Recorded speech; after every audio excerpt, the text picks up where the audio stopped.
Today, I am 10,000 days old. Like 4 months over 27, something like that.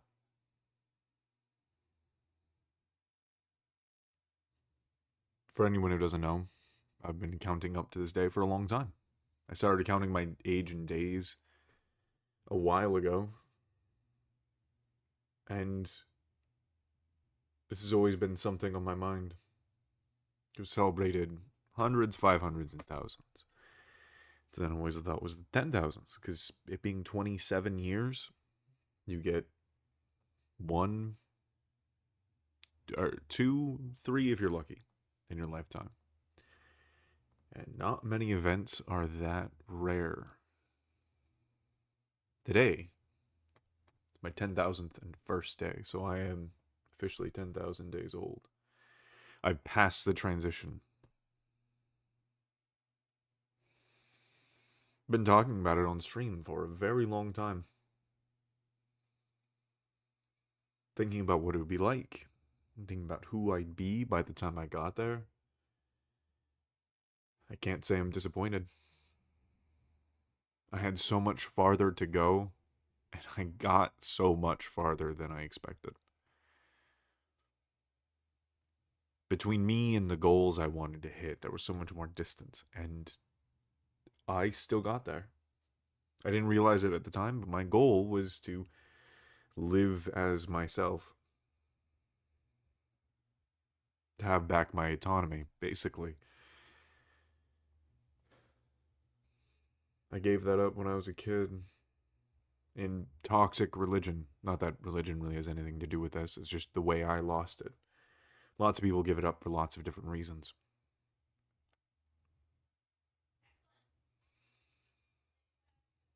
But that's done now, weirdly enough.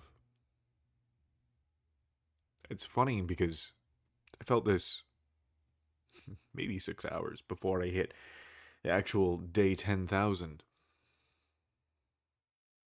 6 hours.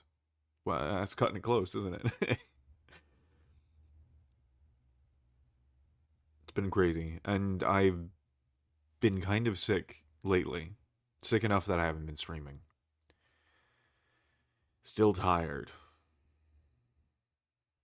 But I needed that time, I think. I think I needed that time to, well, just think, to consider all of this, to process it all, to think over every realization that I've had over the last 3,000? No. It's been almost 2,000 days exactly since I. No, almost 1,000 days exactly. Yeah, that's 3 years. Yeah, it's been almost 1,000 days exactly since I moved to the East Coast. So that's really when I got started on all this work. Soon after I started streaming. It has been a rough path. Not a bad one, mind you, not one that I would ever regret, but difficult. Lots of sharp cliffs, sheer edges. Lots of moments where I just had to force myself to push through. Lots of times where I forced myself too much to push through. The steepest learning curve I have ever experienced. I went from being a man who, and I say that term loosely, I made gender, but being someone who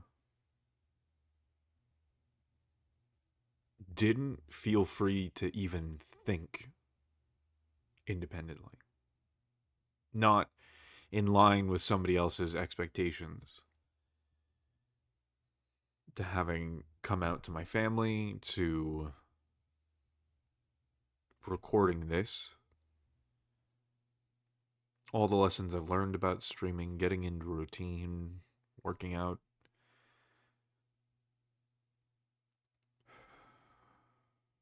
It's hard to comprehend how far I've come. It's hard to comprehend the distance. Once you cross a couple horizons, you can't look back and see everything. I can't remember all of the changes I've been through. I would say at most I could probably get 5%. I could probably remember 5% of the things that I've specifically learned because every little step combines into a bigger leg of the journey.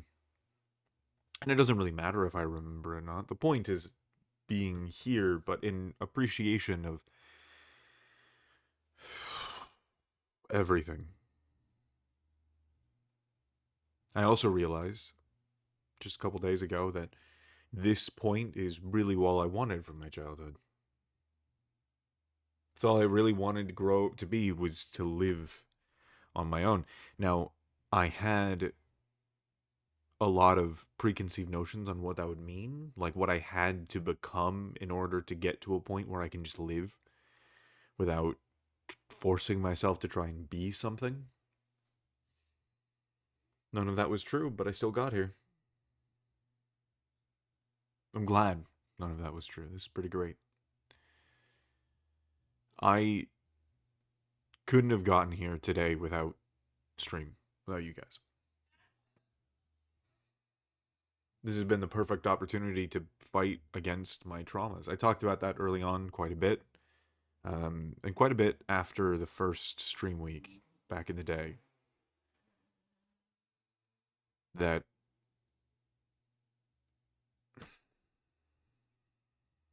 all those compounding efforts I knew would rocket me past all of this baggage. And it did. It was a terribly difficult process, but I got there. I got here now. And so I guess it's prudent to talk about the future of the streams. I've only ever gotten more confident that this is what I want to do the rest of my life. And I've become more aware of the fact that it's inevitable with inevitable effort to be able to do this for a living. Or to think otherwise would be negative delusion. There's always a chance, right? But it's not high, even if it takes a really long time. So I'm working on that. But it got me thinking about what we're doing. Silksong right now. But I never stopped thinking about Dota 2. And it seems maybe a little dumb. Though you guys probably know better than anyone how important a game can be to somebody. And Ben also pointed out that I have a long, complicated history with that game. But being that a lot of you guys weren't around back then, I tried out streaming Dota 2 for a while. I did nothing but stream Dota. I streamed like 4 hours a night, 5 days a week. It was the most that I have, no, the most and the most consistently I've ever streamed since I first started, when I had lots of extra time. It was effortless almost, except for the nervousness and anxiety that was added on because of my own personal traumas. And I love that game. I never stopped thinking about it. I stopped streaming it for a number of reasons. I wasn't ready for it. I did miss talking to you guys, like more directly. But I think I was also just scared of committing to it. Like really, because like I was in it, and I wasn't lying when I was like, oh yeah, I'm gonna be a Dota streamer now and all that stuff. I truly felt it. I just wasn't ready to fight against that wall of anxiety that I didn't realize was gonna come up. Well, I could have figured it out, but I didn't.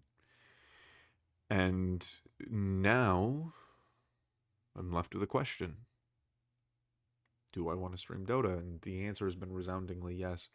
One of the things I said to Ven was, I'm not really worried or believing in the fact that I can't stream anything else while I stream Dota.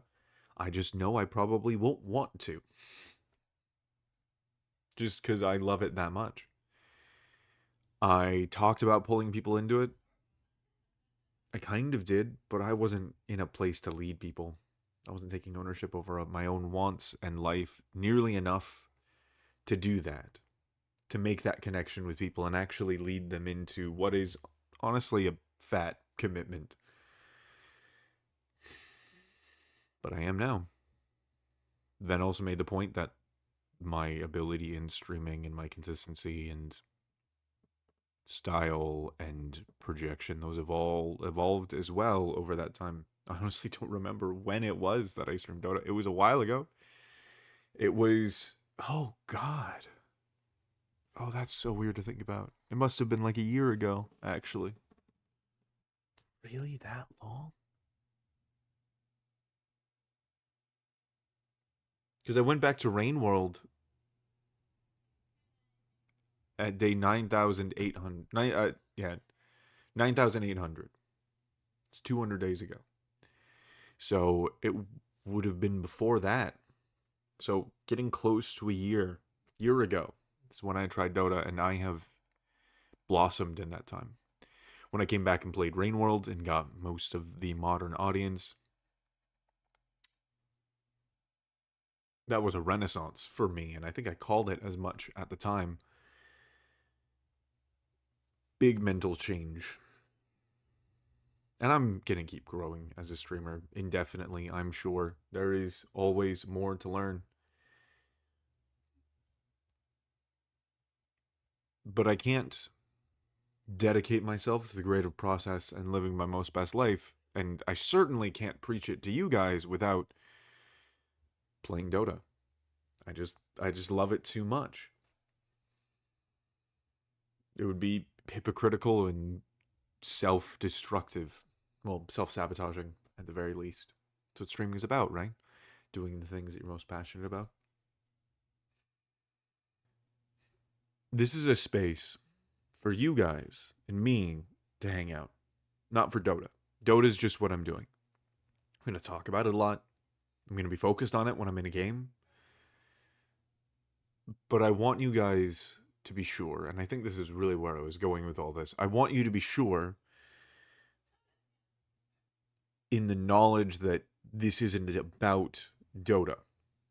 I think ultimately this will always be about the community and us sharing a space together and existing as we are. So that's not going away. I don't want anyone to think that it is. Kick ass, everyone. I'll see you soon.